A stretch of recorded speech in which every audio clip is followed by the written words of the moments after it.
Hello there, and welcome to Science for Sleep, where curiosity curls up beside you, and science takes the scenic route to slumber. Tonight, we'll drift gently into a world both ancient and extraordinary, a story written not in ink, but in stone, in feathers, in footprints long since buried beneath the soil of time. We're speaking, of course, of the dinosaurs, creatures who once ruled the world, and whose echoes still hum softly beneath our feet. They towered, they soared, they swam, some as small as sparrows, others as tall as trees. And yet, despite their reign stretching across millions of years, they vanished in what seems to us like the blink of an eye. Have you ever wondered about them? Not just what they were, but how they were, how life could rise so grandly and fall so suddenly. And as you listen tonight, may I ask, where are you joining me from? What time is it in your little corner of this ancient spinning world? A curious thought, isn't it? As we speak of creatures whose last sunrise was 66 million years ago. If you find this quiet journey soothing, or if these gentle wanderings help soften the edge of your day, it would mean the world if you liked, subscribed, or shared this sleepy corner with someone who might need a peaceful pause. So, settle in, slow your thoughts, and let's begin. Because somewhere between the mighty roar and the final whisper lies the story of the dinosaurs, from rule to ruin. Sometimes, as you sit quietly, perhaps beneath a tree or gazing out at a wide open sky, you may feel it, that gentle tug of wonder. The knowledge, soft but certain, that long before you, before cities and stories and even the first whisper of human voices, this world belonged to others, to creatures whose names we know, but whose lives we can only imagine. The dinosaurs. It's a curious thing, isn't it? How our minds reach back towards something we've never seen, never heard, never truly known. And yet they feel strangely close. Like distant ancestors whose portraits hang in a gallery we can't quite enter. Perhaps it's because dinosaurs live in the strange space between science and imagination. They're both real and unreal, massive skeletons in museums, but also the stars of bedtime stories, action figures, and childhood dreams. For many of us, our first encounter with the idea of deep time, of millions of years, of vast epochs, begins with dinosaurs. They were the first to teach us that the world was once entirely different, and that even the seemingly unchangeable can change. There's something deeply humbling and quietly unsettling about knowing that entire worlds can rise and fall and life marches on. That one day, creatures as mighty as the Tyrannosaurus ruled the forests, and the next, they were gone. And yet, here we are. Why does it feel so strange, so mysterious? So oddly intimate. Our brains are not well equipped for this kind of scale. We live our lives in hours and days. We remember decades. We mark centuries in books and buildings. But millions of years, 66 million years, that number slips through the fingers of our minds like sand. It's not just long, it's incomprehensible. Psychologists call this temporal myopia, our tendency to focus on the near and the recent, the birthday next week, the holiday we took last year, the childhood memories still warm in the attic of our minds. But to truly grasp the time of the dinosaur, the 165 million years they walked this planet, is to step far beyond that narrow lens.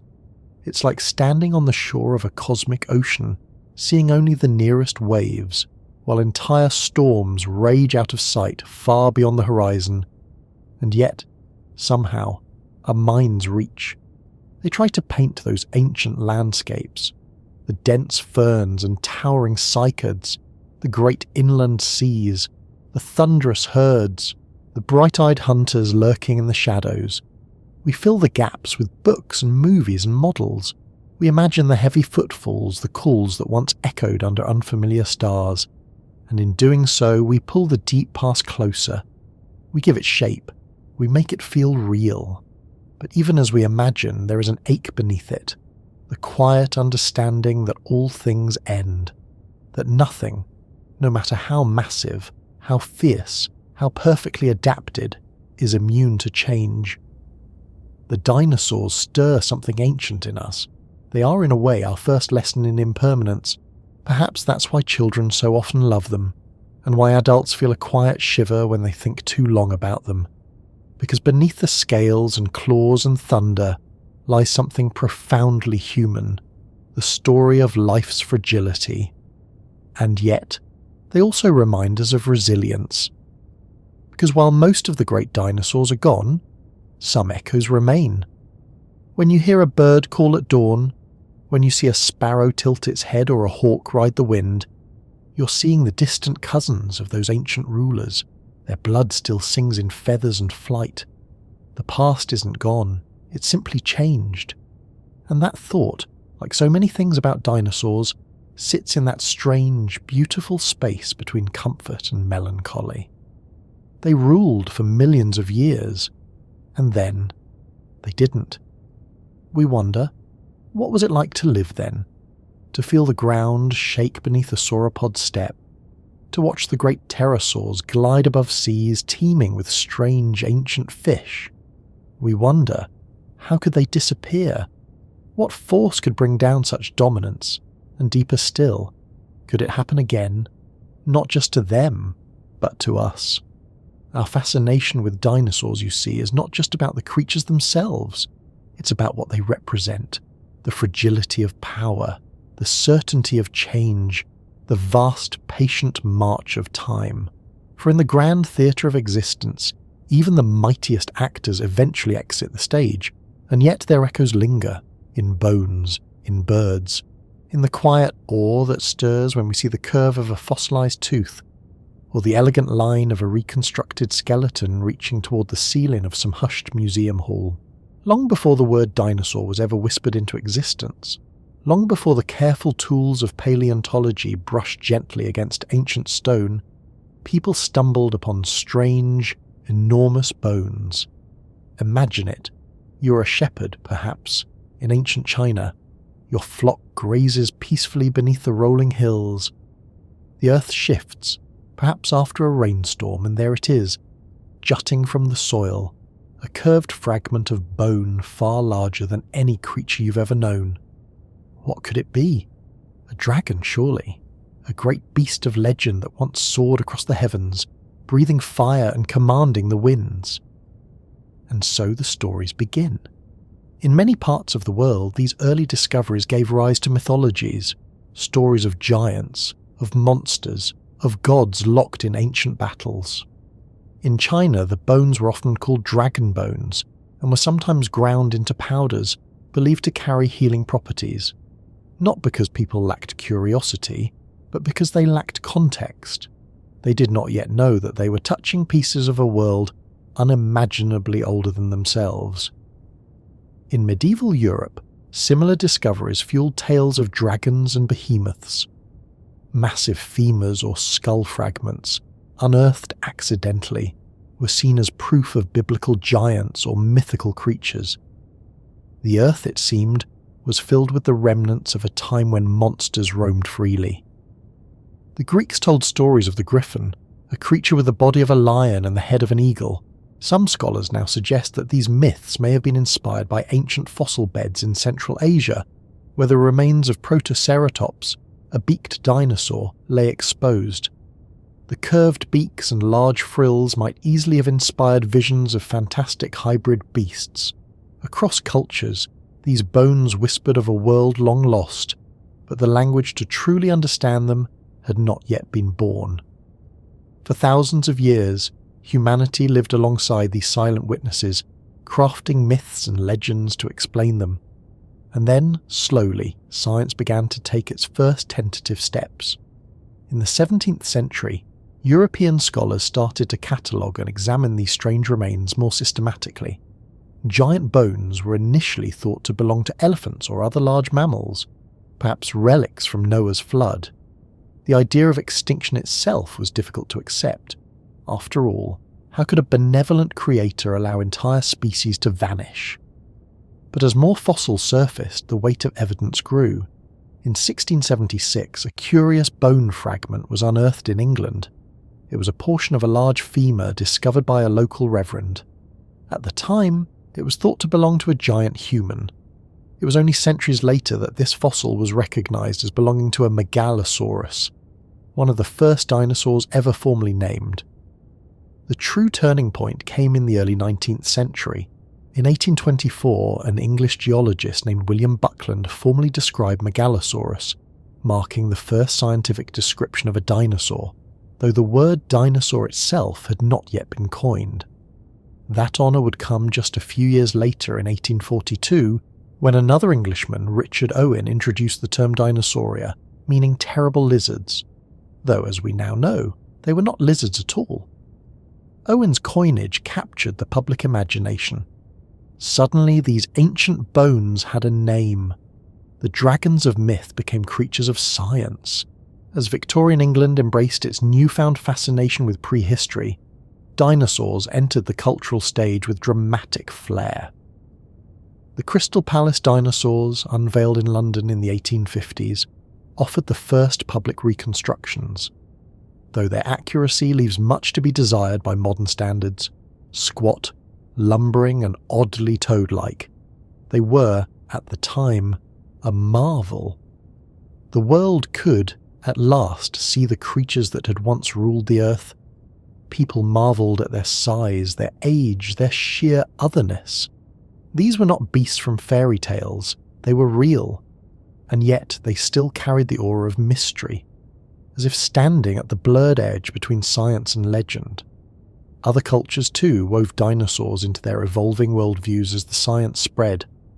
In Native American traditions, some fossil beds may have inspired tales of thunderbirds, mighty creatures whose wings beat like storms. The discovery of massive fossils in the American West during the 19th century, particularly in places like Montana and Wyoming, added fuel to both scientific inquiry and local storytelling.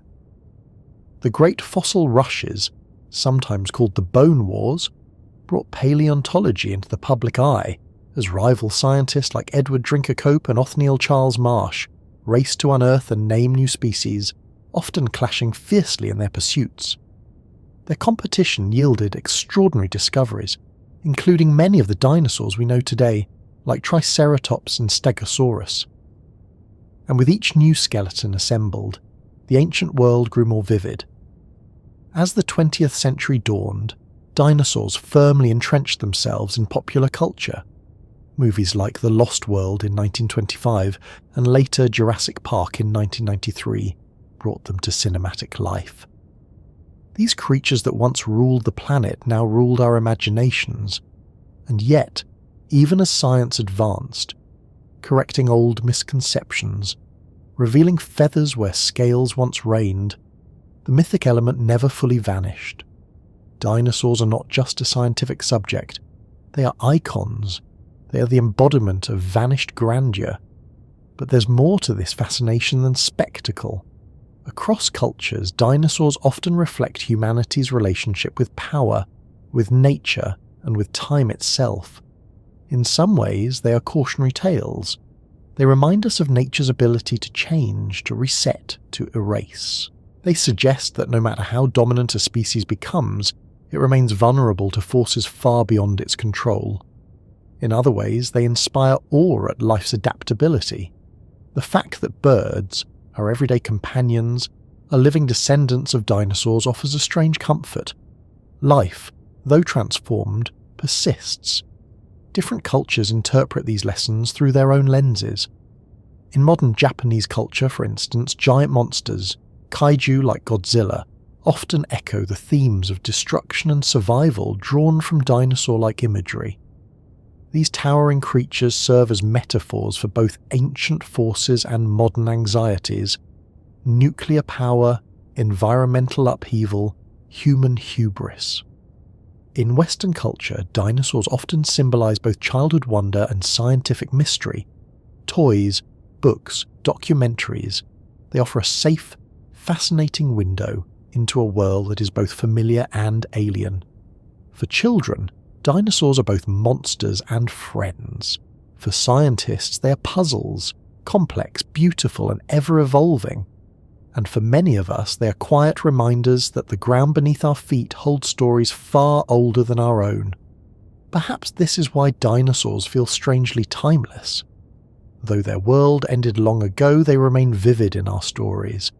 Their bones may rest quietly beneath layers of sediment, but in our minds they move. They graze beneath giant ferns, they hunt in moonlit forests, they call to one another across misty swamps, and we listen across millions of years, as if the echoes still reach us. Dinosaurs are not just extinct creatures, they are bridges, connecting myth, science, and imagination. They remind us of how far we've come in our understanding, and how much wonder still remains. For as long as humans tell stories, the dinosaurs will walk again, softly in the mind's eye, as the stars turn slowly above. When we think of dinosaurs today, our minds are filled with vibrant images. Towering Tyrannosaurus rex stalking through lush forests, herds of triceratops moving like living tanks beneath alien skies, sleek velociraptors darting through ferns, eyes bright with intelligence, and of course the graceful giants, the long-necked sauropods stretching skyward like living monuments.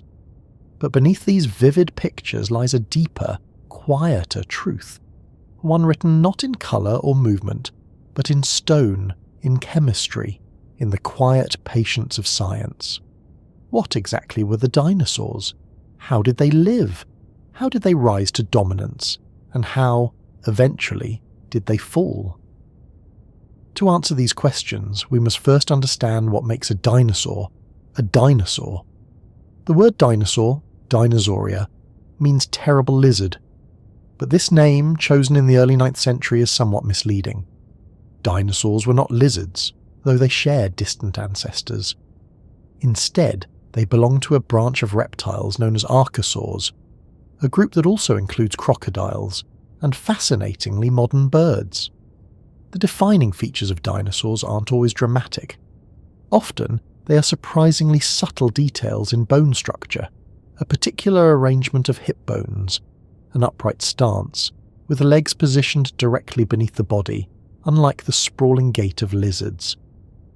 Specialized openings in the skull that allowed for lighter heads without sacrificing strength. These adaptations allowed dinosaurs to move efficiently on land, to grow large, to diversify into countless forms. Some became towering giants, others remained small, nimble, quick.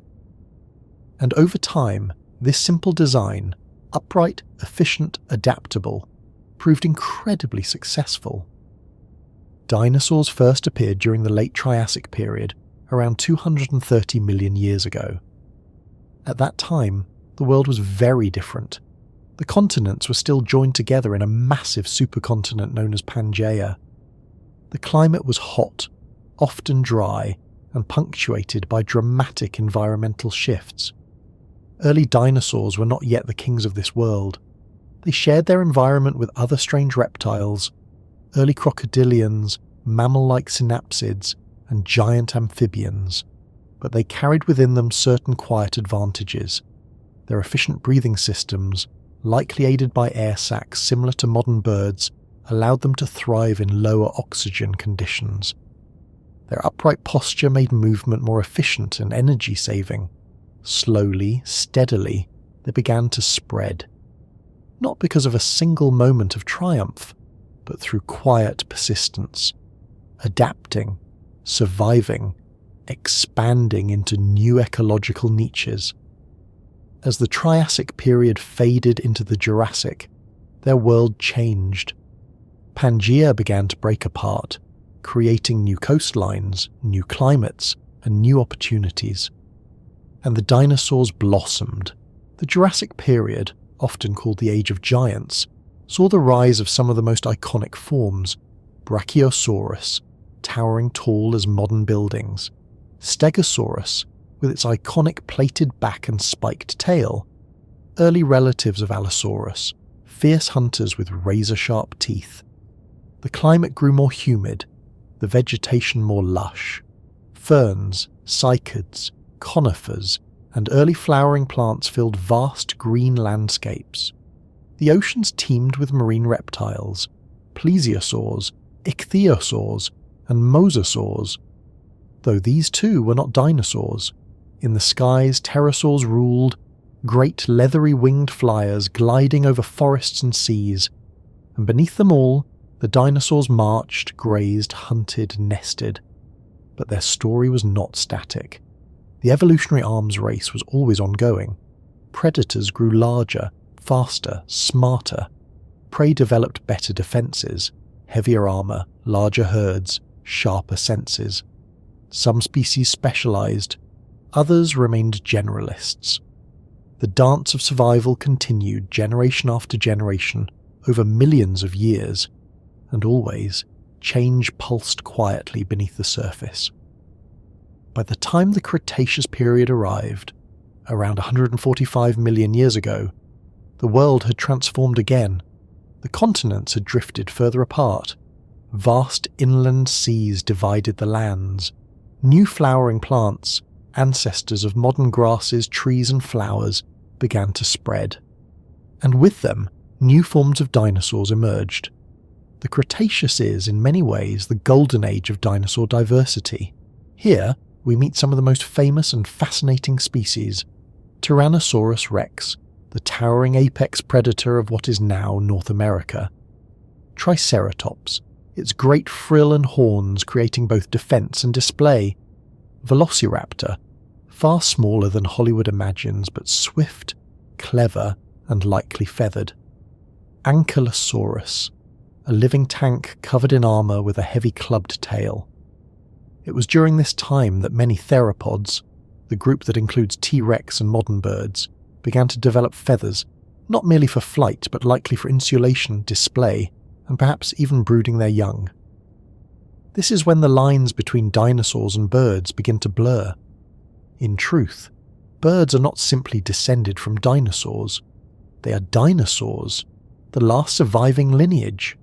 Even now, as you hear a bird sing, you're hearing the distant echo of a world long past. But life was not without challenges. Volcanoes rumbled, sea levels rose and fell, climates shifted, ecosystems adapted and readjusted. For millions of years, the dinosaurs endured these changes, until, one day, something extraordinary happened. Something that would end their reign, at least for most of them. And so, we approach one of the most dramatic turning points in Earth's history, the moment that marked the end of the age of dinosaurs. The event is known as the Cretaceous-Paleogene extinction, or simply the KPG extinction, about 66 million years ago. It was not the first mass extinction, nor would it be the last, but it remains one of the most famous, because it closed the curtain on the age of non-avian dinosaurs. For many years, the cause of this extinction was debated. Volcanoes, climate change, disease, competition, all were considered. But then, in 1980, a clue was found. Deep in the Earth's sedimentary layers, researchers discovered a thin layer of clay rich in iridium, a metal rare on Earth, but common in asteroids. This global iridium layer suggested something extraordinary, a massive asteroid impact. Subsequent discoveries would confirm it. Buried beneath the Yucatan Peninsula in Mexico lies the Chicxulub crater, over 150 kilometers wide, created by an object roughly 10 kilometers in diameter. To put that in perspective, a rock the size of a mountain, travelling at tens of thousands of kilometers per hour, striking the Earth with a force equivalent to billions of atomic bombs. The consequences were immediate and global. The impact unleashed intense heat and wildfires across continents, towering tsunamis sweeping coastlines, shock waves that shook the entire planet, massive amounts of dust, soot and sulfur thrown into the atmosphere, blocking sunlight for months, possibly years. This global impact winter disrupted photosynthesis. Plants died, herbivores starved, predators followed. Entire food chains collapsed like delicate webs, one thread at a time. But the asteroid was not the only factor. Around the same time, immense volcanic eruptions known as the Deccan Traps in what is now India were flooding the atmosphere with gases, altering the climate further. Between the asteroid, the volcanoes, and the fragile balance of ecosystems, the world slipped into a rapid and devastating extinction. It's estimated that 75% of all species on Earth vanished, and among them, most of the non-avian dinosaurs. But not all life was lost. Small mammals, adaptable, warm-blooded, often nocturnal, survived. Many birds, the feathered heirs of the dinosaurs, endured. Reptiles, amphibians, and fish held on. And from the ashes of the Cretaceous, a new world slowly emerged, one that would eventually give rise to us. Yet, the dinosaurs were not gone entirely. For even as the great T-Rex fell silent, the robins, the sparrows, the eagles, and the hummingbirds sang on. They are living reminders that the age of dinosaurs never fully ended. It simply changed form. Modern science continues to unlock the secrets of their lives. Through the study of fossils, we've learned how some species nested and cared for their young, how feathers evolved for warmth, display, and flight, how complex their ecosystems were, full of predators, prey, scavengers, and specialists. Technologies like computed tomography, ECT scanning, allow us to peer inside fossilized skulls, studying brain cavities and inner ears to infer behavior and senses. Chemical analysis of fossilized bones and teeth can reveal ancient diets. Microscopic study of growth rings in bones helps estimate lifespan and growth rates. Even fossilized skin impressions, and in rare cases pigments, give hints at colours and patterns once thought forever lost. And somewhere, preserved in amber, tiny feathers and insects offer glimpses of ancient moments frozen in golden time. The more we learn, the more the story of dinosaurs becomes not a tale of monsters, but one of nuance, complexity, and extraordinary resilience. They were not merely terrible lizards. They were diverse, adaptable, often surprisingly bird-like, and their legacy lives on, not just in bones, but in every morning chorus of bird song, in every feathered creature taking flight against the open sky. And so, in the quiet hours of the night, as we listen to the distant calls of owls or watch flocks pass beneath the moon, perhaps we're still, in some way, sharing this world with them, with the distant echoes of the dinosaurs. The more we gaze into the ancient world of dinosaurs, the more intricate and surprising their story becomes. Behind the towering skeletons and dramatic reconstructions lies a world far more dynamic than the popular images might suggest. Each fossil is a quiet fragment, a whisper of a life lived long ago, and when pieced together with care, they reveal not only creatures of great size and strength, but beings of surprising sophistication and diversity. At the heart of their success was their remarkable adaptability. This adaptability, like a quiet, invisible engine, propelled them through millions upon millions of years of shifting climates, moving continents, rising seas, and falling forests. Their survival was not a stroke of luck, but a symphony of biological innovations. Consider their breathing. While many reptiles today rely on simple lung structures, evidence suggests that many dinosaurs, particularly those closely related to birds, possessed highly efficient respiratory systems. Their lungs were likely supported by a network of air sacs that extended into their bones, creating a system that allowed for continuous airflow, far more efficient than the lungs of mammals. This design would have allowed dinosaurs to extract oxygen more effectively, granting them greater endurance and supporting their often enormous bodies in the thin, fluctuating atmospheres of the Mesozoic world. Their bones themselves carried whispers of these adaptations. Many dinosaur fossils reveal hollow structures, making their skeletons strong yet light. Even the mighty Tyrannosaurus, with its immense size and crushing bite, was built upon a surprisingly delicate internal framework. This combination of strength and lightness allowed dinosaurs to grow to sizes that seem almost impossible when viewed through our modern eyes. But size was only part of their story. Their senses, too, speak to an intricate dance with their environments. Studies of fossilized skulls and brain cavities suggest that many theropods, the group that includes both Tyrannosaurus and the earliest birds, had excellent vision. Their eyes faced forward, granting them depth perception critical for hunting.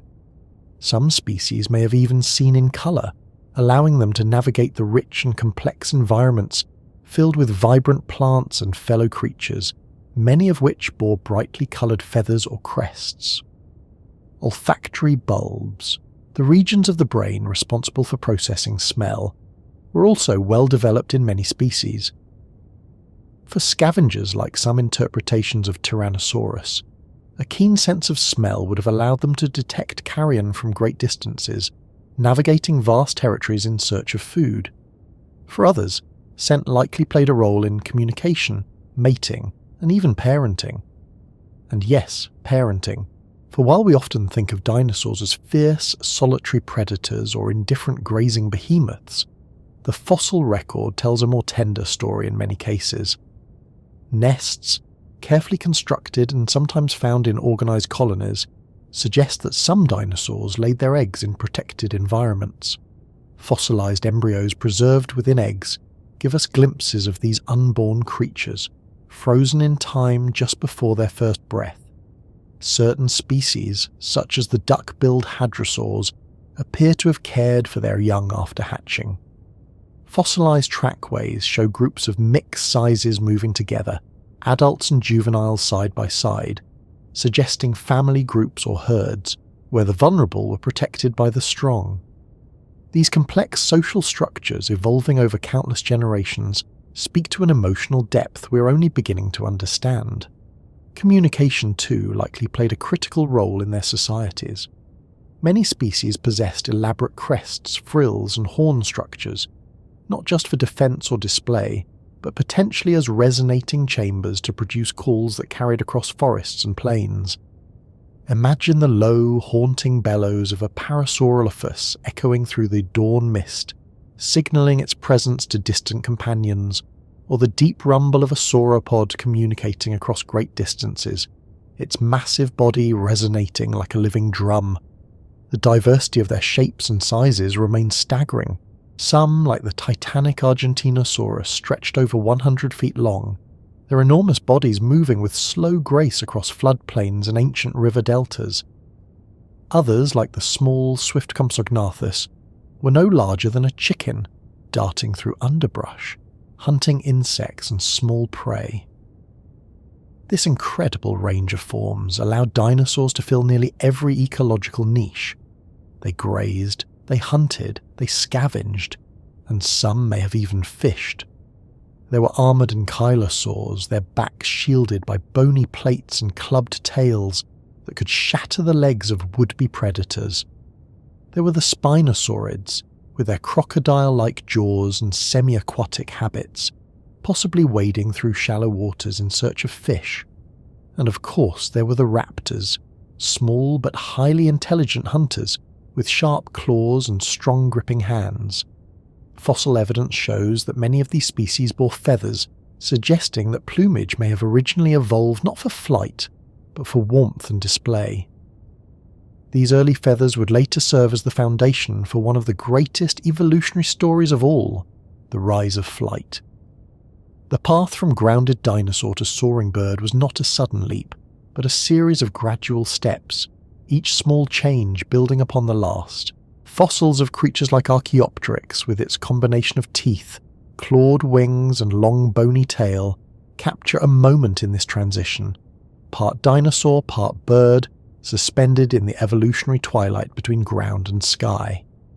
Yet even as feathers blossomed and wings unfurled, many other dinosaurs continued to thrive on the ground, perfectly suited to the roles they'd carved for themselves over millions of years.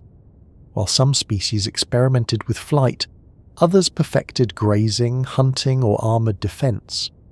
The diversity of their strategies was a testament to the power of evolution's slow, persistent hand. For in truth, dinosaurs were not an isolated curiosity, but rather an integral part of Earth's ever-shifting web of life.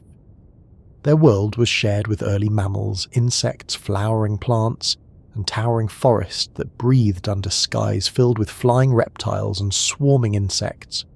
Together, these living systems danced through the slow cadence of deep time, adjusting and adapting as continents shifted and climates warmed and cooled.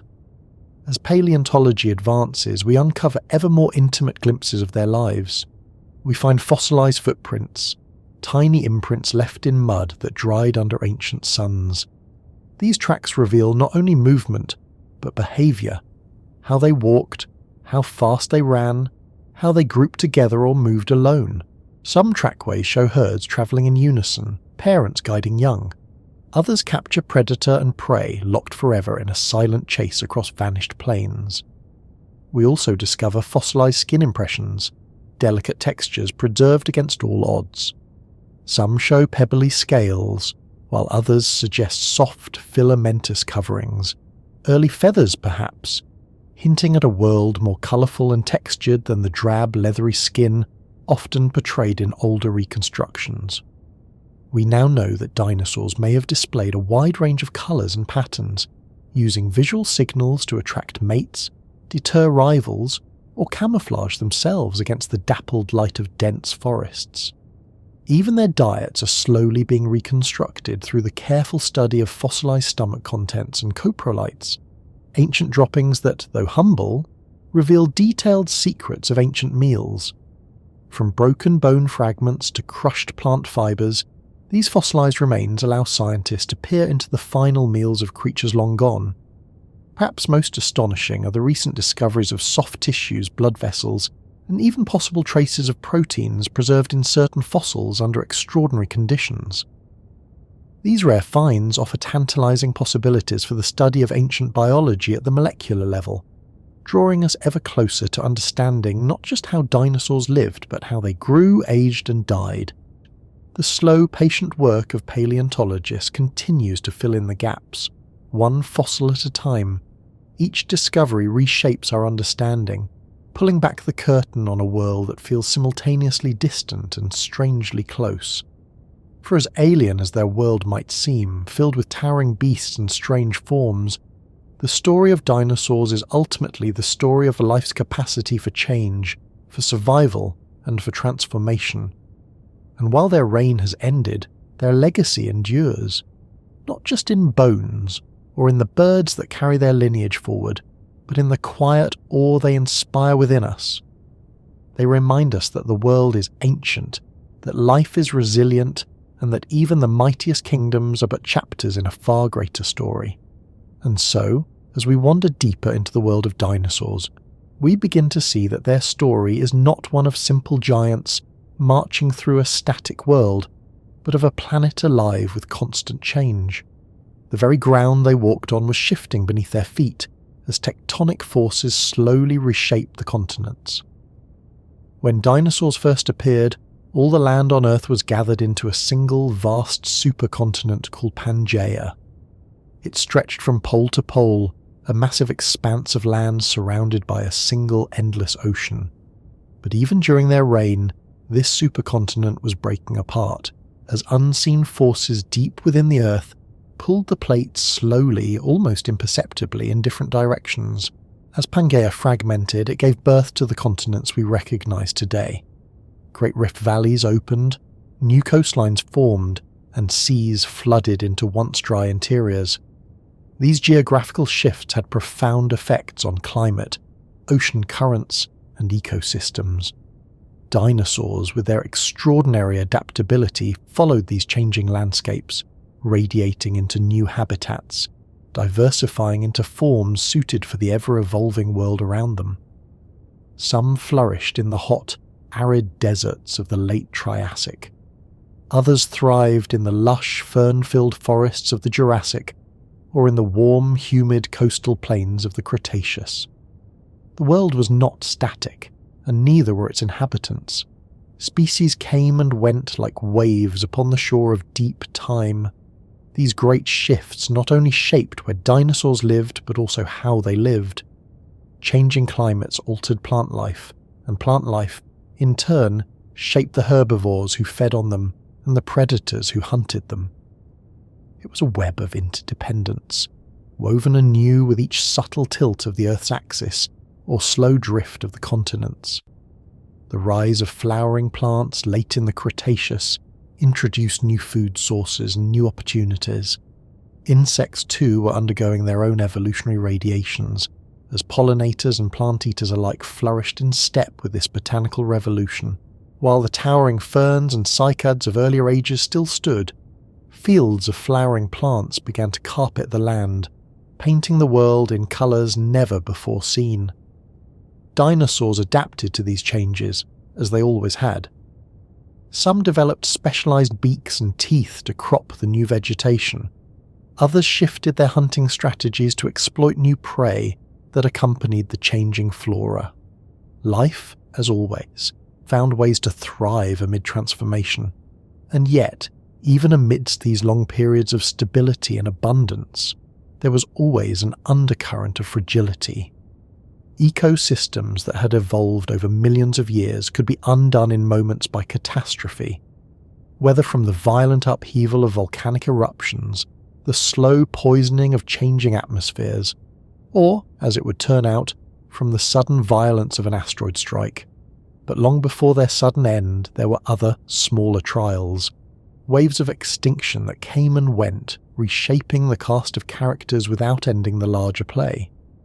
These were quiet rehearsals for the final act that would come much later, as if nature itself was constantly experimenting, revising its scripts over millions of years. In these long interludes of relative peace, dinosaurs explored an astonishing variety of forms and behaviours. Some became specialised to their environments to an extreme degree, while others retained more generalist lifestyles, allowing them to adapt to a range of conditions. There were the hadrosaurs, or duck-billed dinosaurs, who developed complex dental batteries, hundreds of tightly packed teeth that could grind down tough plant material with remarkable efficiency. Some hadrosaurs grew elaborate crests atop their heads, hollow structures that may have functioned as resonating chambers, amplifying calls across the landscape.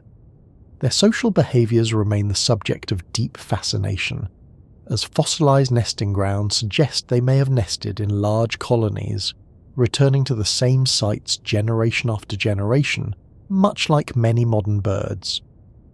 The ceratopsians, or the horned dinosaurs, took another path entirely. Species like Triceratops evolved massive frills and prominent horns, not only for defence but likely also for display and species recognition. Some paleontologists believe these ornaments may have served as visual signals in mating rituals, or even acted like living billboards advertising the health and strength of the individual. Meanwhile, in the rivers and coastal lagoons, certain predators adapted to semi-aquatic lifestyles.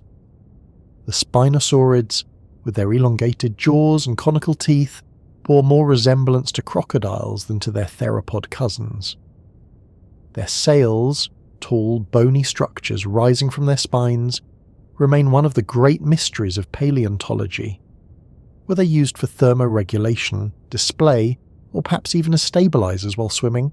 Each new fossil adds a brushstroke to this incomplete portrait, but many questions remain open, inviting both caution and wonder.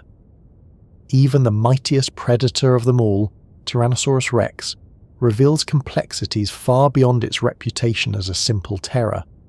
Recent studies suggest it may have had keen senses of smell and vision, as well as surprising cognitive capabilities.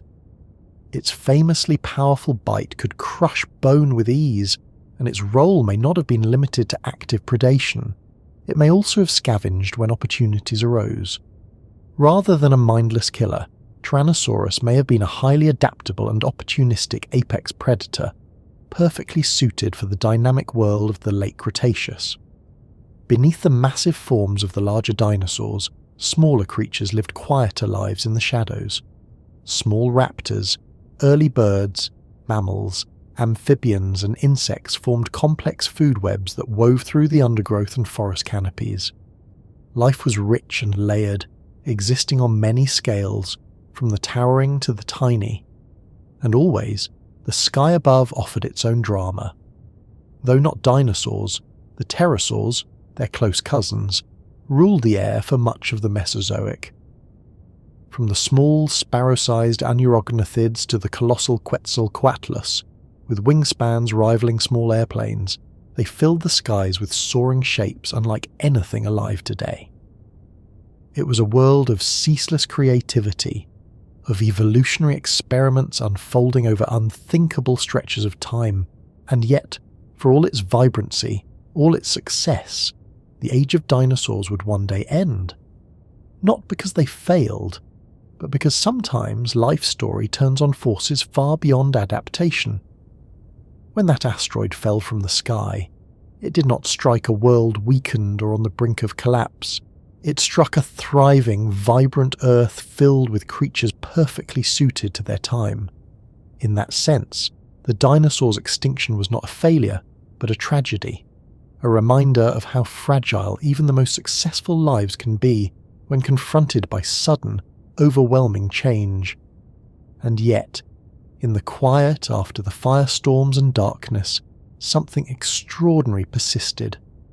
The small, feathered forms that once darted beneath the feet of their larger cousins survived. From them would come the modern birds, a living lineage that still carries the dinosaur legacy forward with every beat of its wings. Every robin perched on a branch, every gull circling above the waves, every eagle soaring across mountain valleys is, in truth, a dinosaur. The age of dinosaurs did not end completely, it simply changed form. Today, paleontologists continue to uncover new chapters of this story. Every excavation offers the possibility of a new discovery, a new species, or a new insight into ancient behaviours.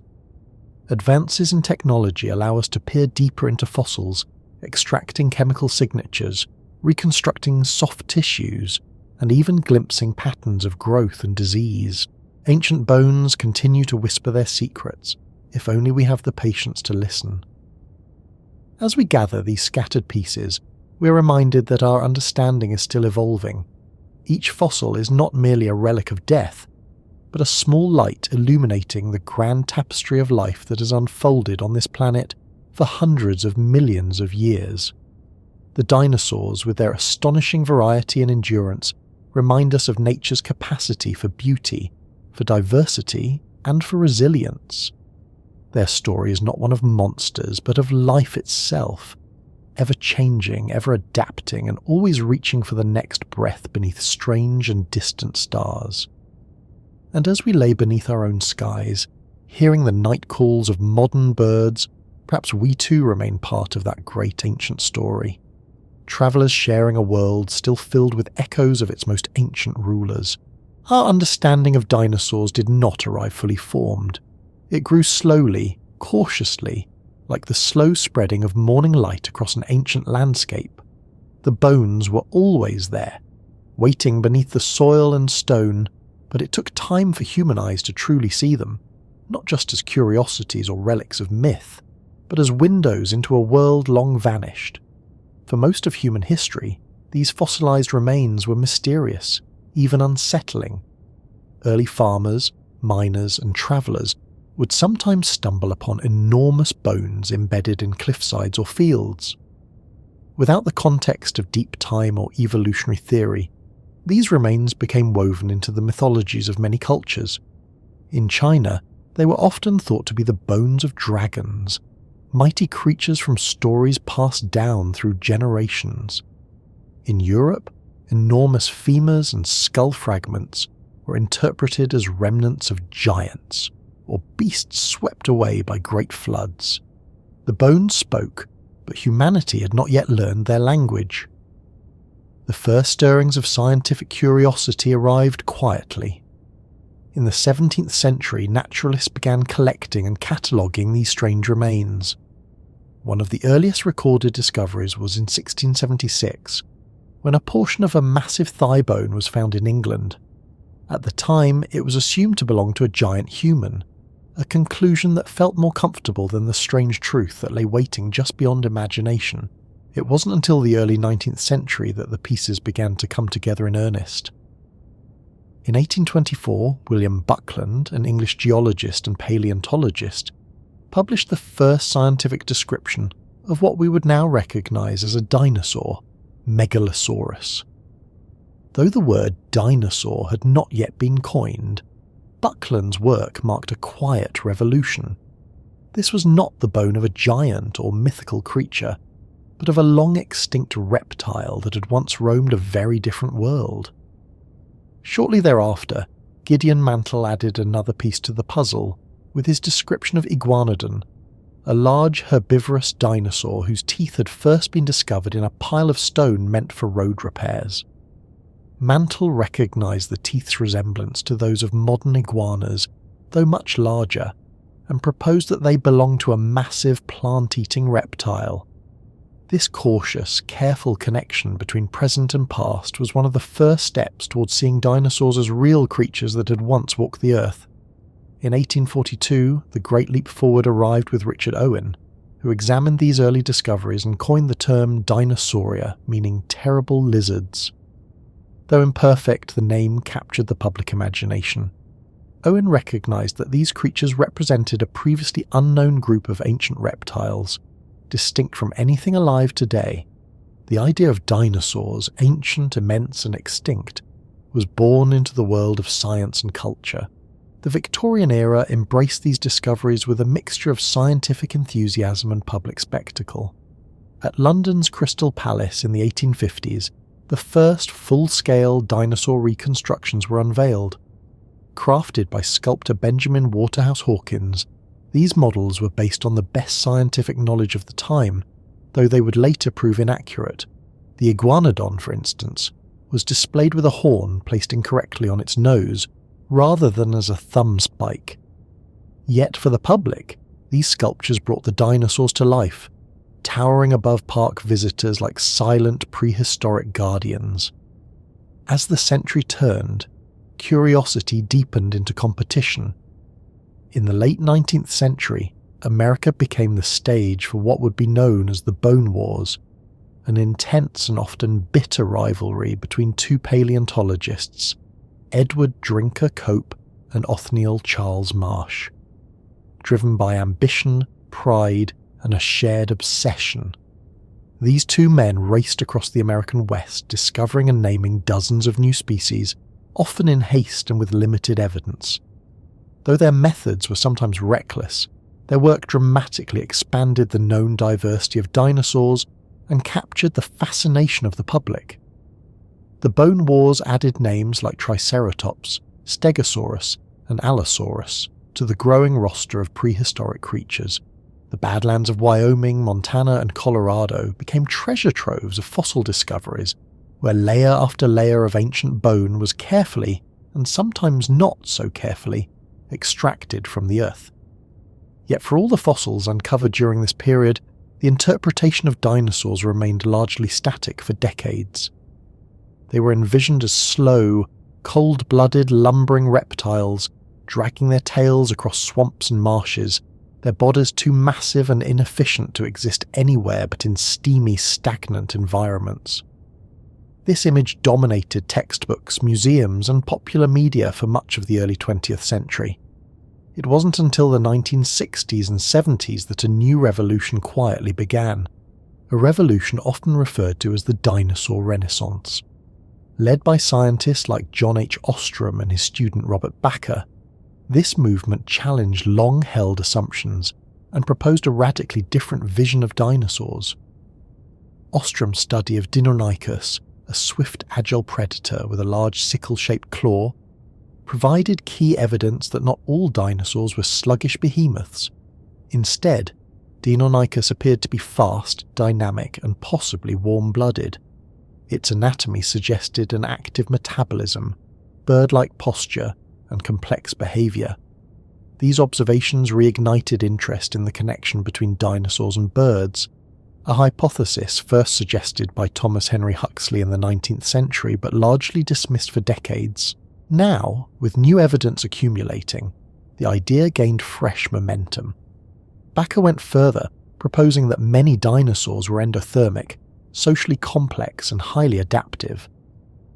In the decades that followed, fossil discoveries began to confirm these bold ideas.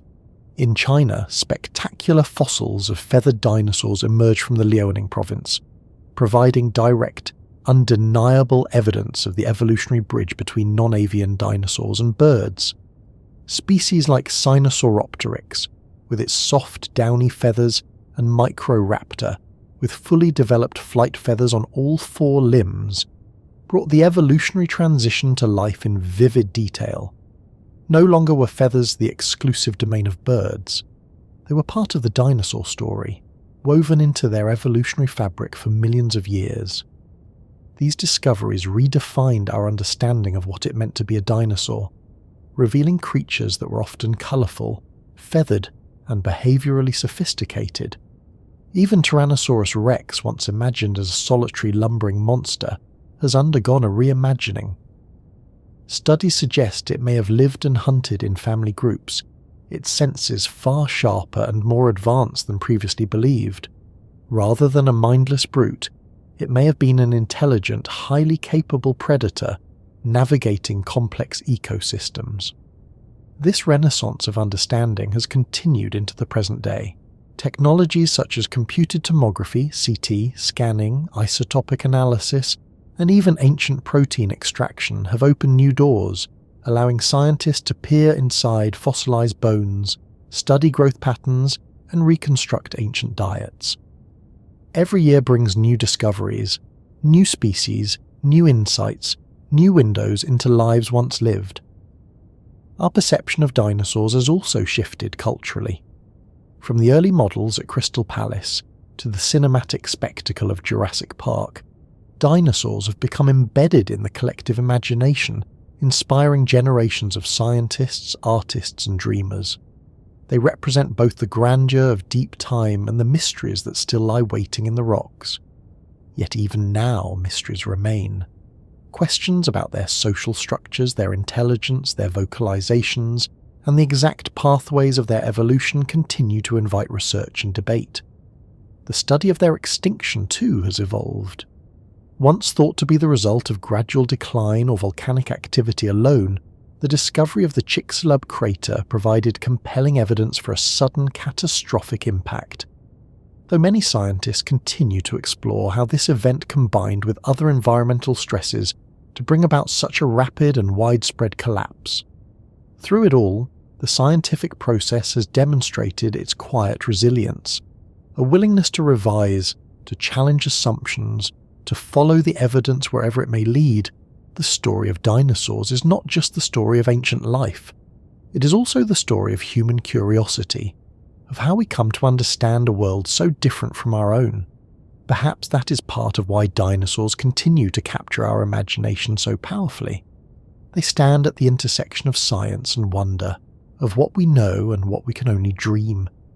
Their bones rest in quiet museums, but their legacy lives on in every question asked, every fossil uncovered, and every child staring wide-eyed at the skeletons that tower above.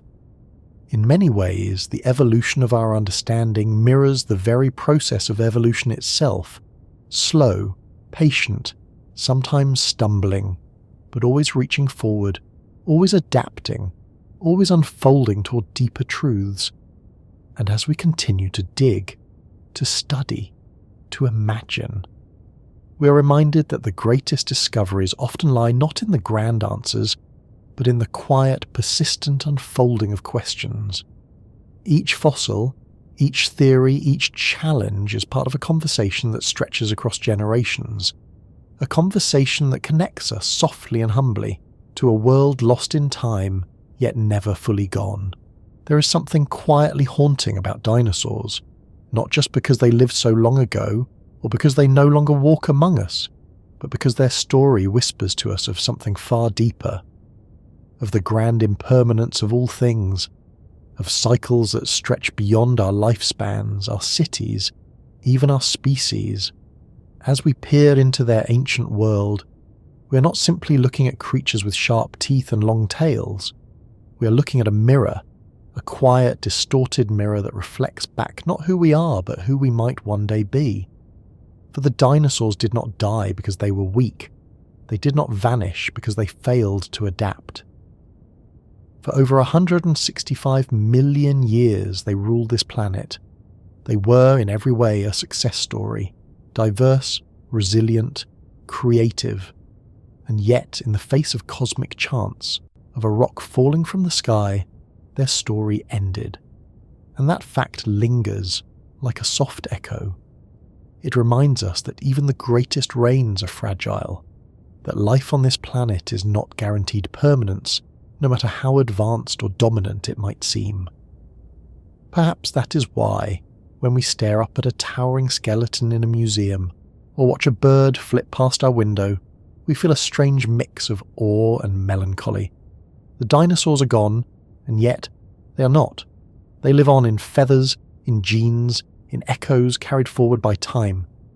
But their world, that vast green ancient world, that world is lost. And so we wonder, could it happen to us? Humanity too now walks across a planet we dominate. Our cities spread, our technologies advance, our species has grown beyond numbers that ancient creatures could never imagine. But as the dinosaurs show us, dominance is not immunity. Life is a fragile thread, stretched across deep time, easily frayed by forces beyond its control. Some philosophers speak of existential risk, the possibility that, like the dinosaurs, we too may face events capable of ending our story. Asteroid impacts remain a possibility, though we now watch the skies with telescopes and satellites. There are supervolcanoes beneath the Earth's surface, capable of darkening the skies for years. Even our own creations, nuclear weapons, climate change, technologies we barely understand, carry risks we cannot fully measure. And so, the bones remind us to be humble, to understand that we live not outside of nature, but within it, that the story of life is not one of unbroken triumph, but of fragile endurance. But the philosophical questions stretch even deeper. What does it mean that we, tiny fragile creatures, can even ask these questions?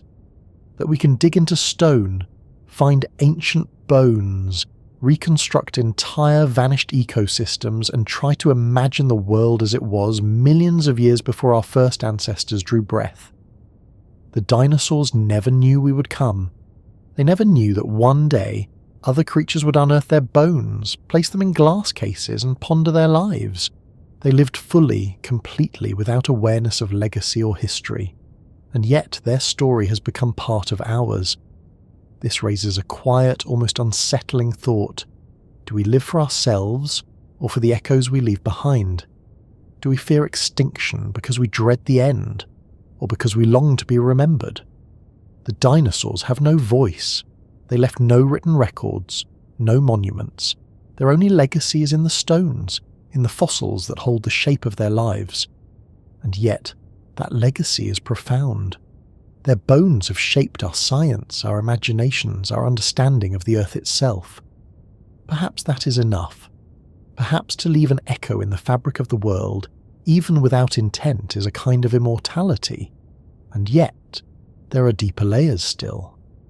Some scientists and philosophers have asked whether life itself follows certain patterns, cycles of rise and fall that are built into the very fabric of existence.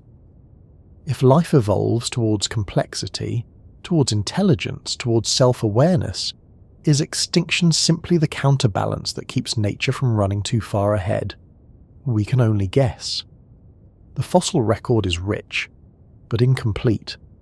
We see the rise of the dinosaurs, their long reign, their sudden end, and we see, following them, the rise of mammals, of primates, of us.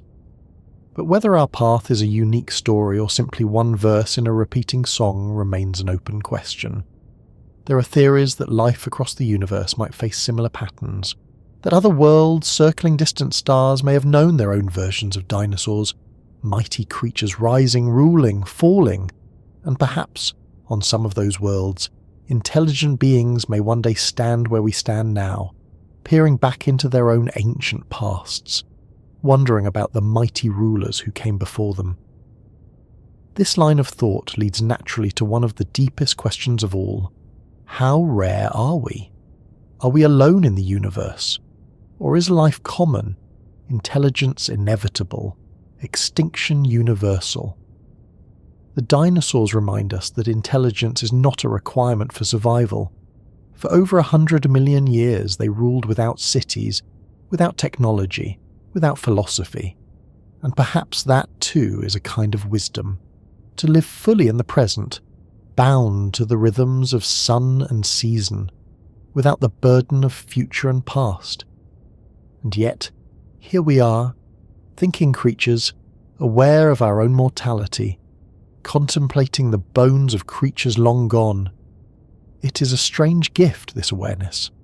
It allows us to mourn creatures we never knew, to feel awe for lives long past, and to fear for futures we have not yet written. The dinosaurs in their silence teach us not only about extinction, but about perspective. When we look at their story, we are confronted by the vastness of time itself. The world they ruled was not merely old, it was unimaginably ancient. Millions of years passed as they evolved, diversified, and flourished. Entire species came and went while vast forests grew and vanished. Entire mountain ranges rose and wore down again. By comparison, humanity's story is but a flicker. Our written history spans mere thousands of years. Even the entire existence of our species is a brief breath in geological time. We walk upon layers of stone filled with the remnants of creatures who lived out full lives, entire ages before we appeared. This recognition can be unsettling. It reminds us that our place in the universe is not central, not fixed, not eternal. But it can also be comforting. We are part of a much larger story, one that began long before us and will continue long after.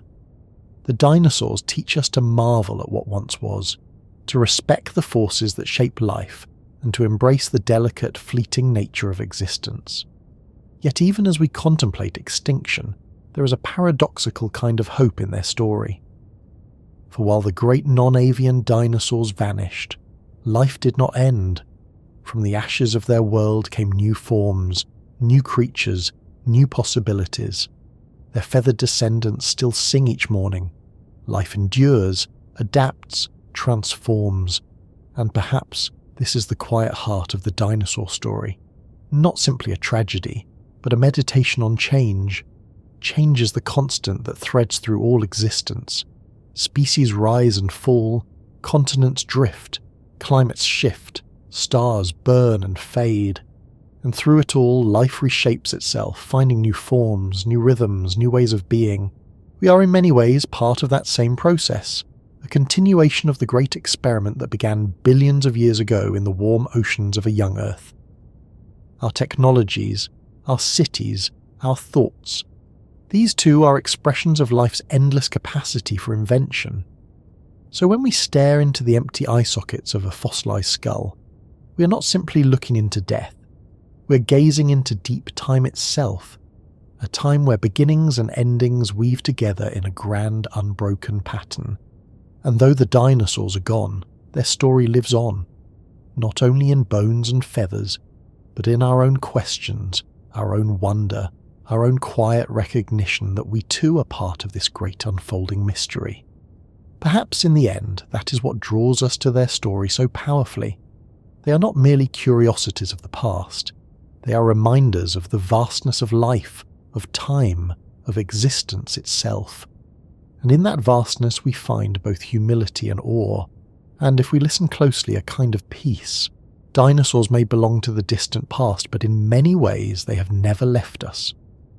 Even now, long after their bones turned to stone and their footsteps faded from the soil, they continue to walk beside us, not in body, but in culture, in memory, in imagination. From the moment we first encounter the word dinosaur as children, they spark something curious inside us, a strange blend of wonder and fear, excitement and mystery. They are larger than life, yet oddly familiar. They capture the childlike awe of a world that once was, while whispering softly about the fleeting nature of existence itself. For many people, dinosaurs are one of the earliest gateways into science. They introduce us to the vastness of geological time, to the idea that the Earth was not always as it is now. To learn about dinosaurs is to take the first tentative steps into deep time, to imagine a world where entire continents were rearranged, where unfamiliar plants grew beneath foreign skies, and where creatures far stranger than any myth roamed freely. This early fascination often begins not with complex theories or fossil digs, but with toys. The small plastic figures with toothy grins and swooping tails fill toy chests and bedrooms around the world. Children name them, arrange them in imaginary battles, create elaborate narratives where the towering Tyrannosaurus faces off against the spiked Triceratops, or the swift Velociraptor outsmarts them all. These games may seem simple, but they plant seeds of curiosity, the first sparks of paleontology flickering quietly beneath the surface. Storybooks follow, filled with colourful illustrations and friendly, cartoonish versions of these ancient beasts. Bedtime stories about dinosaurs become a ritual in many households, blending gentle fantasy with real-world science. In these pages, the monstrous fades, replaced by the playful, as the ancient titans are softened into companions for young minds. And then, as children grow, the stories deepen.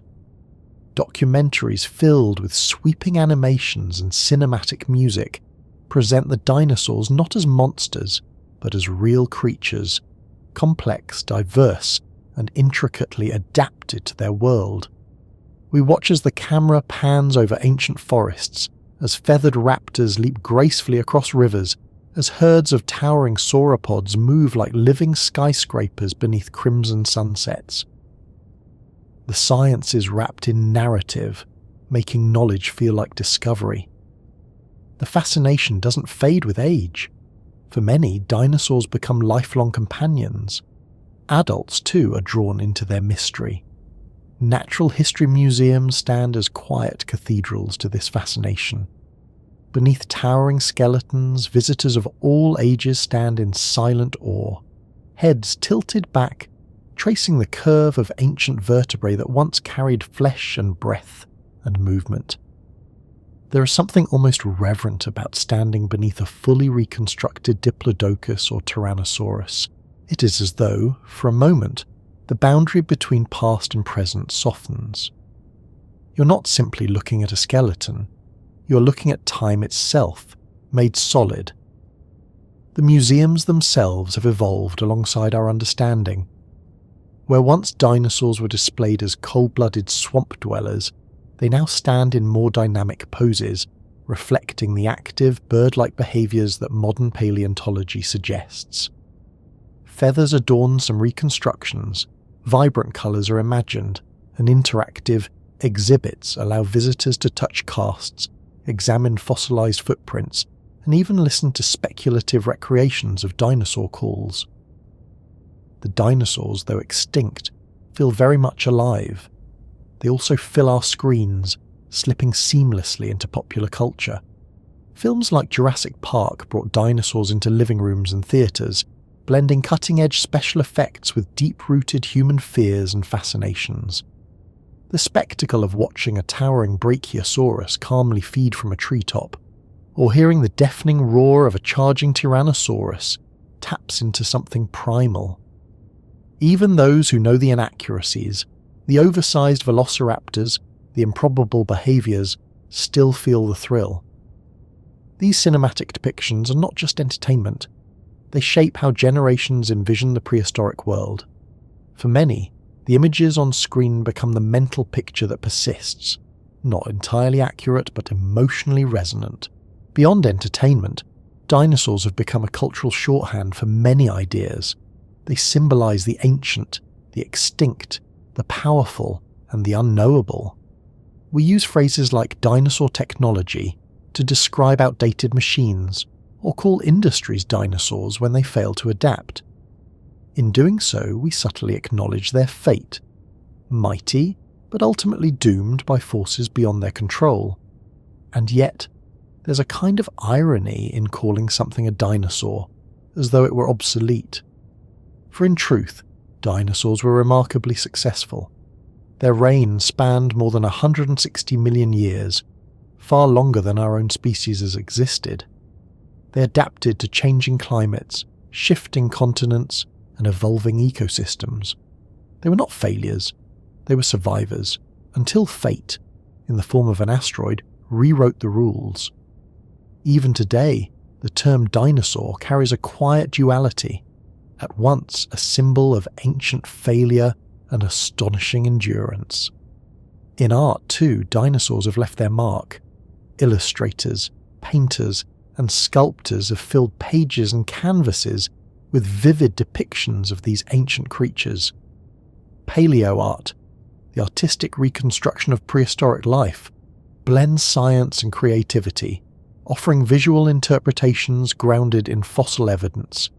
Each artist must balance what is known with what must be imagined, the colours of feathers, the texture of skin, the subtle cues of behaviour. These artistic choices matter. They influence how the public visualises dinosaurs, how children imagine them, how scientists communicate their discoveries. A single illustration can ignite curiosity, inspire research, or shift public understanding. And then, of course, there are the feathers. For much of the 20th century, dinosaurs were imagined as leathery-skinned reptiles, all earth tones and scales. But as fossil evidence grew, the image of the feathered dinosaur emerged, reshaping our collective imagination. The discovery of small, downy proto-feathers on species like Sinosauropteryx shattered old assumptions and forced us to rethink not only their appearance, but their behaviour. Feathers suggest warmth, perhaps even social interaction. They suggest brooding, display, and complex courtship behaviours. Suddenly dinosaurs felt more familiar, not cold, distant reptiles, but warm-blooded creatures, caring for their young, preening their feathers, perhaps even singing soft calls into the morning air. This shift was not universally embraced. Some resisted the image of a fluffy Tyrannosaurus, finding comfort in the familiar leathery giants of older depictions. But over time, the evidence has quietly reshaped the narrative. Now it is not unusual for children's books to depict brightly coloured feathered raptors. The once radical idea has quietly become mainstream. Even language has absorbed them. We say things like, going the way of the dinosaurs to mean extinction, even though in truth their lineage lives on all around us, in sparrows and pigeons, in falcons and finches, in the morning song of robins. The simple act of watching birds can become, for those who remember, a quiet meditation on the endurance of life. Every flap of a wing carries echoes of ancestors who once leapt into the air from the undergrowth of Cretaceous forests. Dinosaurs have also crept into unexpected corners of daily life. They adorn t-shirts, backpacks, and coffee mugs. They inspire video games and comic books. They appear in advertising as mascots, as metaphors, as beloved characters. The sight of a smiling cartoon dinosaur on a child's lunchbox is both charming and curious, a reminder of how these ancient creatures have become comforting symbols rather than sources of fear. But perhaps most profound is how dinosaurs gently shape our sense of time itself. We live in short spans, days, weeks, years, even centuries feel long to us. But dinosaurs invite us to think in scales far beyond our usual experience. Millions of years stretch and bend our perception, forcing us to confront just how brief human history truly is. The realization that entire worlds flourished, evolved, and vanished before humanity even appeared can feel both humbling and strangely comforting. We are newcomers in an ancient story. The rocks beneath our feet carry silent records of lives lived before we ever drew breath. This awareness can influence how we see our own world, the fragility of ecosystems, the pace of climate change, the interconnectedness of life. The dinosaurs remind us that no species is guaranteed permanence, that dominance does not shield against the unexpected. And yet, they also remind us of endurance. That life, even in the face of catastrophe, finds new paths. That from the ashes of extinction, new songs emerge. That birds still sing where dinosaurs once roared. Perhaps that is why, in moments of quiet reflection, many feel a soft pull toward these ancient creatures. They speak to something deeply human, our love of stories, our desire to understand our place in the world, our longing to connect with the past. They remind us that we are part of a long ongoing experiment, life adapting, changing, enduring. And as we sit beneath stars that once shone down upon the backs of towering sauropods, we might feel a quiet kinship, separated by millions of years and yet connected softly by the shared thread of life itself. Dinosaurs are not just fossils or museum displays. They live in our stories, our imaginations, our dreams. They live in the flight of birds, in the shape of bones, in the quiet awe we feel when faced with the vastness of deep time. And in that way, they are still very much with us.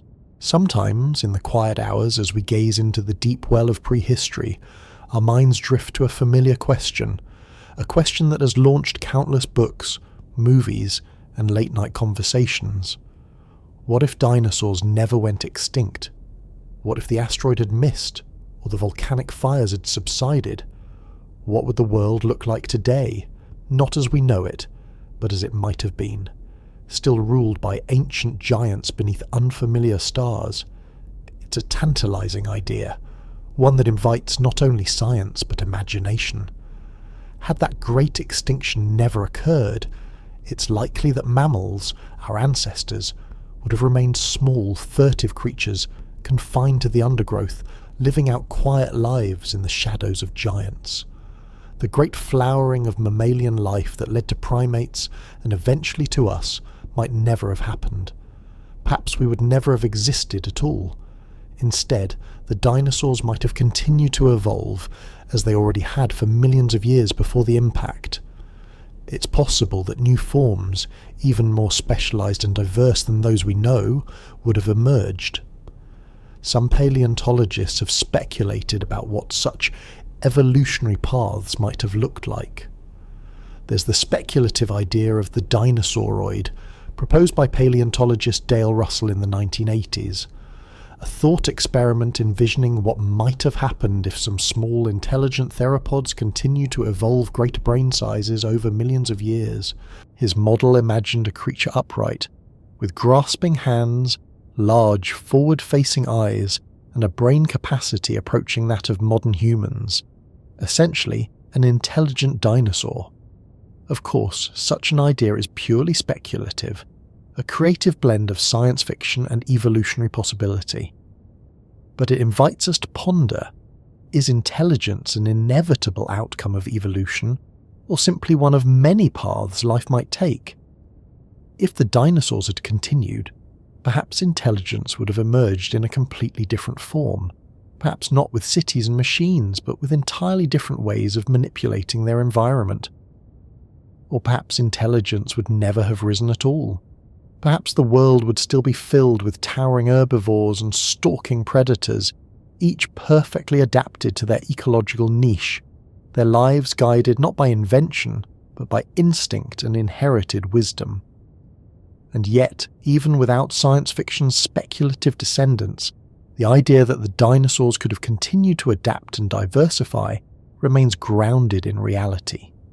New research shows that some lineages of theropods were already developing sophisticated behaviors, complex feathers, brooding nests, social structures. These point toward a world where behavioral complexity was emerging. The trajectory of life is never straight, but full of forks and branches. One twist of fate, an asteroid, a volcanic winter, a shift in ocean currents. And the story of life bends forever. Had the extinction never occurred, perhaps the world today would still echo with the calls of great flocks of non-avian dinosaurs, while mammals continued their humble existence beneath their feet. And what of us? If humans did arise somehow, in a world still populated by dinosaurs, what kind of coexistence would it be? Would we be able to thrive alongside towering sauropods grazing under tropical skies? Would our ancestors have competed with raptors in the forests or faced tyrannosaurs stalking the open plains? Our cities might have been shaped entirely differently, fortified against threats unimaginable in our real history. Or perhaps more likely, humanity's development would have been stifled entirely by such overwhelming ecological dominance. It's a scenario that both thrills and unsettles, a quiet reminder of how much of our existence has been shaped by sheer chance. But as we venture deeper into this speculative landscape, another question emerges, equally haunting. What if we could bring them back? This question has fascinated scientists and storytellers alike. The possibility of resurrecting extinct species through de-extinction technologies, or more dramatically, through genetic reconstruction. In popular culture, the concept is most famously brought to life in the Jurassic Park franchise. The resurrection of dinosaurs from fragments of ancient DNA, preserved in amber, reconstituted in modern labs.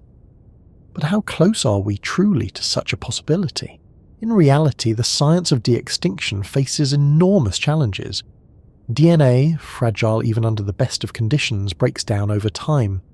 The oldest confirmed DNA recovered to date belongs to creatures that lived hundreds of thousands of years ago. Ancient mammoths, horses, and humans frozen in ice or preserved in caves. But the dinosaurs lived tens of millions of years ago. Their DNA, exposed to heat, water, and time, has long since broken into unreadable fragments. The romantic image of pulling pristine dinosaur DNA from ancient mosquitoes trapped in amber remains for now pure fiction. Amber can preserve remarkable details: feathers, skin, even insects with their fragile wings still intact. But the complex chains of genetic code do not survive. Even if we could recover fragments of DNA, reconstructing a full genome would be an extraordinary puzzle.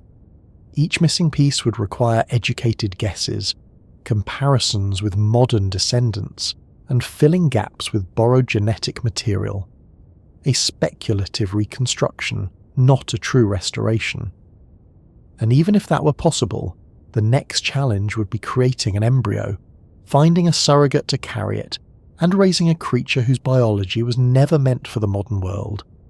The environments dinosaurs inhabited, their climate, atmosphere, plant life, even the microorganisms that filled their guts, have all changed. A Tyrannosaurus reborn today would not recognize the forests or plains it once roamed.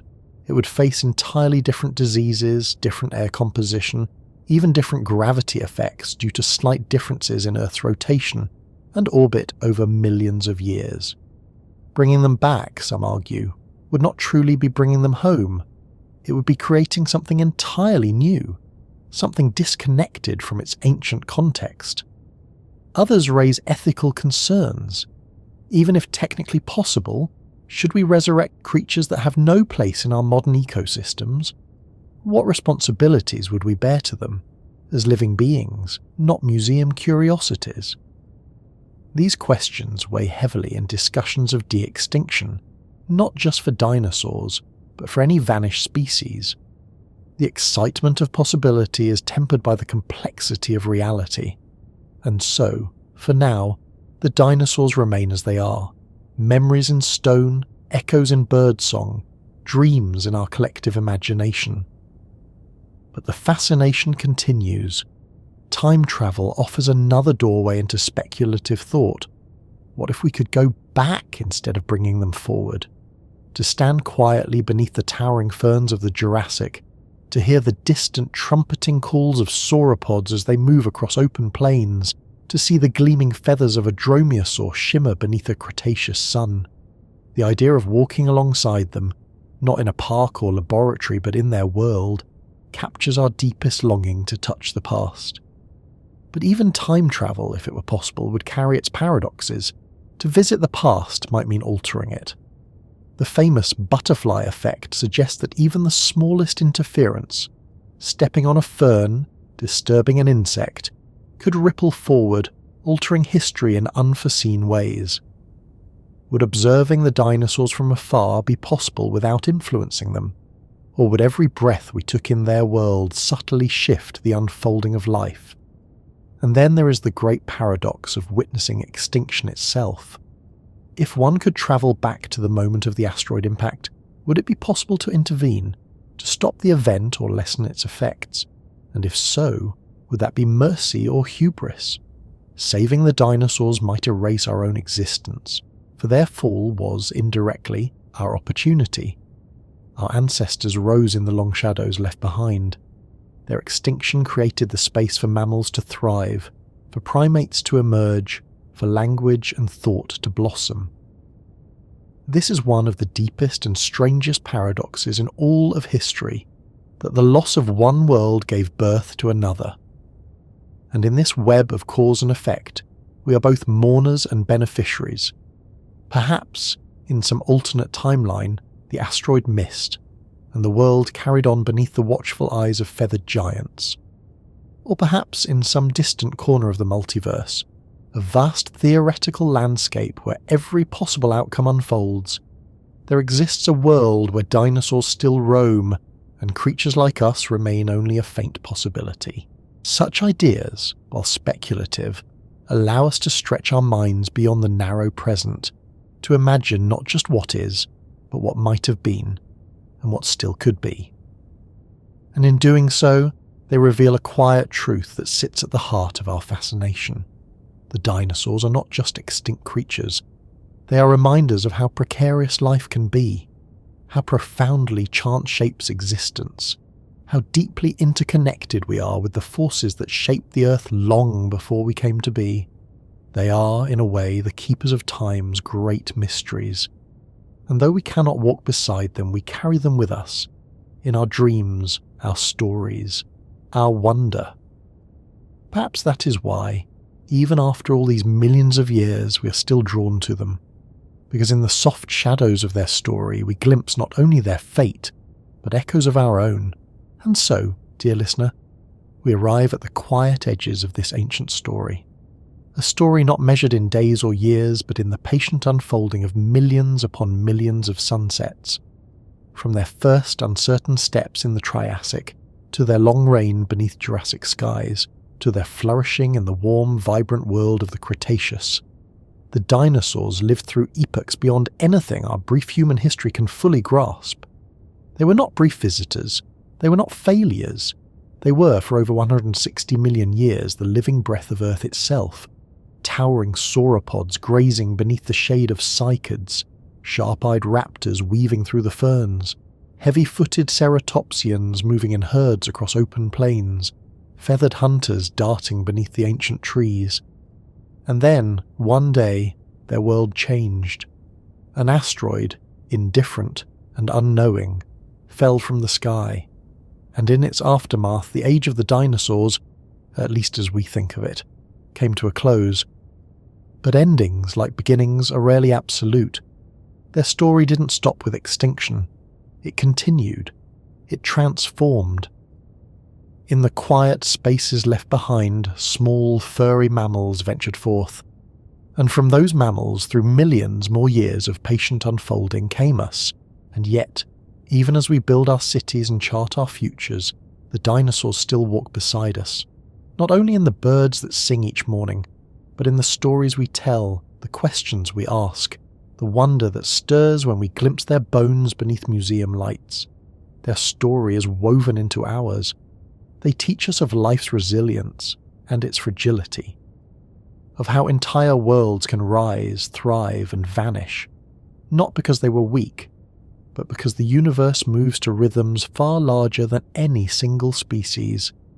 They remind us that every moment we live is balanced on a long and delicate thread, carried forward by the quiet persistence of time.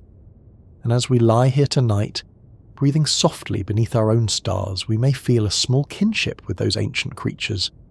For while our lives are brief, and their bones are silent, we are all part of the same great ongoing experiment, this strange, beautiful unfolding of life on a pale blue world, spinning quietly in a vast and ancient sky. And perhaps that is enough.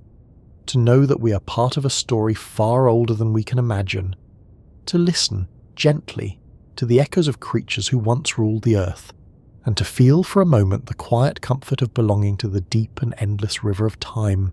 And so, dear friend, as the echoes of ancient footsteps fade, we return quietly to our own place in time.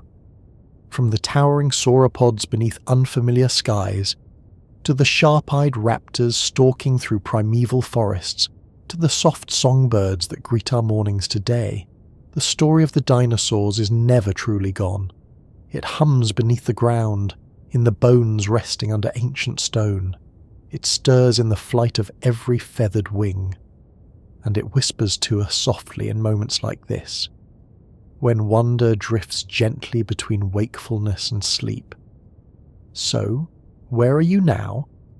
What time is it in your small corner of the world? Whether the sun is rising or the stars are turning slowly overhead, know that you are part of this vast, beautiful story. A story that stretches far behind you and reaches endlessly forward. Thank you for sharing this quiet journey with me tonight. If these gentle wanderings brought you a little peace, a little comfort, a little space to rest your mind, I invite you to like, to subscribe, or simply to return whenever you need a place to breathe. Sleep well, fellow traveller, wherever and whenever you are. Good night.